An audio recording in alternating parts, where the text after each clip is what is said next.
Alright, twongeye kubashimira tunabaha ikaze mwebwe mudahwema kudukurikira gatanu kandi kuri Muyobo wacu YouTube, aho tugenda tubagezaho inkuru, amakuru ndetse n'ibiganiro byose biba byizewe biba bigiye bitandukanye bivugwa hano mu Rwanda iwacu ndetse no hanze y'u Rwanda, ndavuga imahanga. Ni amakuru aba yizewe, ni amakuru aba atari ivumbi, tugenda dukura ku binyamakuru bigiye byizewe bikorera hano mu Rwanda iwacu, ndavuga nka Rwa Gasabo, Kigali Today, Igihe.com n'ibindi byinshi bigiye bitandukanye bitangaza inkuru zizewe mu buryo bwanditse. Niyo mpamvu dukora uko dushoboye kose tukavuga ngo reka tubacukumburire izo nkuru mu ba mbere kugira ngo namwe mukoresha imbuga nka YouTube mubone amakuru ku gihe, amakuru aba agiye atandukanye aba yizewe gatanu ku kandi. Alright, rero twihuse rero nk'uko mubonye kuri cover y'iyi video, naho tugiye kugaruka by'umwihariko ku bukwe bw'umunyarwandakazi, umunyarwanda wamenyekanye by'umwihariko mu ndirimbo cyangwa se muri music, ndavuga Ishimwe Vestine. Ni umuntu wigaruriye imitima y'abatari make, ukundwa n'abanyarwanda benshi muri rusange bitewe n'uburyo akoramo umwuga wo gutangaza indirimbo mu buryo bwiza, by'umwihariko kuba akora n'indirimbo za gospel cyangwa se indirimbo zo kuramya Imana, indirimbo zikundwa n'abatari bake hano mu Rwanda iwacu ndetse no hanze y'u Rwanda, bitewe n'uko ari indirimbo zigarura ibyizere mu mitima y'abatari bake, haba twebwe abanyarwanda ndetse n'abandi benshi bagiye batandukanye bumva izi ndirimbo. Rero nicyo cyatumye uyu Ishimwe Vestine yigarurira imitima y'abatari bake, aho umuntu ufite stress cyangwa se atameze neza, igihe yumvishe indirimbo z'uyu munyarwandakazi agaruka muri mudu nziza cyangwa se akagira icyizere muri icyo gihe aba atameze neza. Alright, rero twihuse n'inkuru yacu rero, ni inkuru n'ubundi iri kugaruka ku bukwe bw'uyu mukobwa cyangwa se ku bukwe bw'uyu muhanzikazi Ishimwe Vestine. Ni ubukwe bwamaze igihe kinini butangazwa, ni nyuma y'uko hashize amezi agera muri 5 akoze ubukwe, ndavuga ubukwe mu rwego rw'umurenge, aho yasezeranaga imbere y'itegeko hamwe n'umugabo we tumaze kumenya uzwi nka Idirisa Uwedirago. Ni ubukwe bakoze mu murenge hariya Kinyinya mu karere ka Gasabo, ubwo ni mu mujyi wa Kigali. Bakoze ubukwe mu murenge, ubwo ni nyuma y'amezi asaga 5 ari gushira. Noneho twamenye neza ko cyangwa se twabibonye neza ubwo yadutumiraga ko ku munsi w'ejo kuwa gatandatu azaba ari kuri tariki 5 z'ukwezi kwa karindwi umwaka w'ibihumbi 2025, ariho afite ubukwe nyirizina cyangwa se ubukwe bwagutse, aho azasezerana imbere y'Imana ndetse n'abantu.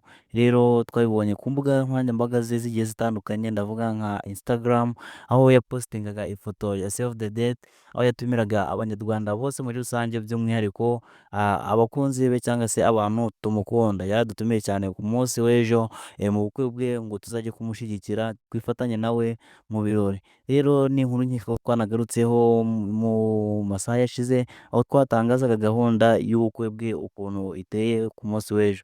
Ni inkuru twakoze, niba utayibonye wajya muri video zacu kuri uyu muyoboro n'ahandi wayisanga, ukaza kumva uburyo gahunda yo ku munsi w'ejo iteye, nawe ukazaba ufite amakuru cyangwa se ukazaba uri ahantu uzi ibiri kugenda bijya mbere. Ndakeka twagiye tubanyuramo n'ibindi byinshi bigiye bitandukanye, twababwiye uburyo cyangwa twababwiye ahantu nyirizina ubukwe nyirizina n'ubundi buzabera, ko twababwiye ko buzabera hariya mu mujyi wa Kigali, ahazwi nko ku Ntare Conference Arena. Ni ahantu n'ubundi hasanzwe habera ibitaramo byinshi bigiye bitandukanye, by'umwihariko ibitaramo by'abantu bakomeye cyangwa se ibitaramo bikomeye cyane hano mu gihugu cy'u Rwanda. Twababwiye cyane uburyo n'ubundi ari hano hasanzwe habera ubukwe, kuko nko mu minsi yashize mu mwaka w'ibihumbi 2021 twabwiye uburyo habereye ubukwe bwa Clarisse Karasira ndetse na Ange Kagame, cyangwa se umukobwa wa nyakubahwa Paul Kagame. Nawe n'ubukwe bwe bwaje kuba bwabera hariya mu Ntare Conference Arena. Rero ku munsi w'ejo n'ubundi ni ubukwe nyirizina buzaba bwahuje cyangwa se tuzaba twagiye gushyigikira Ishimwe Vestine, umunyarwandakazi, ndetse n'umugabo we Idirisa Uwedirago ukomoka hariya mu gihugu cya Burkina Faso.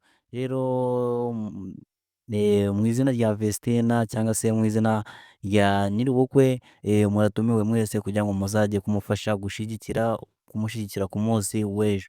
Rero twihuse n'inkuru yacu, inkuru tuje kubabwira nk'uko mwabonye kuri cover y'iyi video, twababwiye ko cyangwa se ni inkuru n'ubundi twabonye aho byatangazwaga ko Repubulika y'u Rwanda cyangwa se Repubulika y'u Rwanda yagarutse ku kibazo cy'umunsi w'ejo. Ni ibintu yagiye itangazaho Ni inkuru yatangaje ivuga ku bukwe bwa Vestina, kandi turabizi neza koko kuko iyi Repubulika y'u Rwanda icyo ishyira imbere ari ukurinda umutekano w'Abanyarwanda.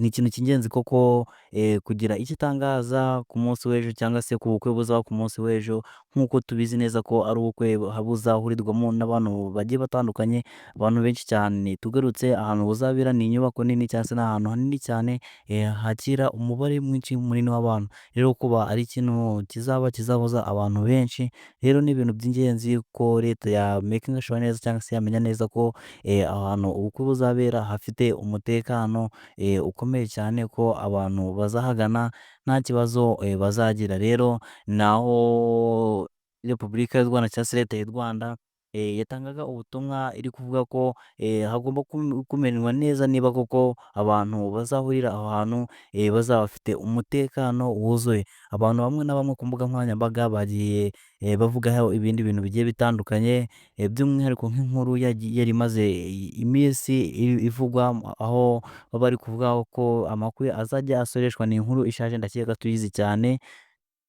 aho abantu bagiye batandukanye bavuga ko ubu bukwe bwakorewe inama kugira ngo bamakinge shuwa cyangwa se bamenye neza niba koko ikibazo cy'imisoro cyangwa ikibazo cyo gusoreshwa kizubahirizwa neza.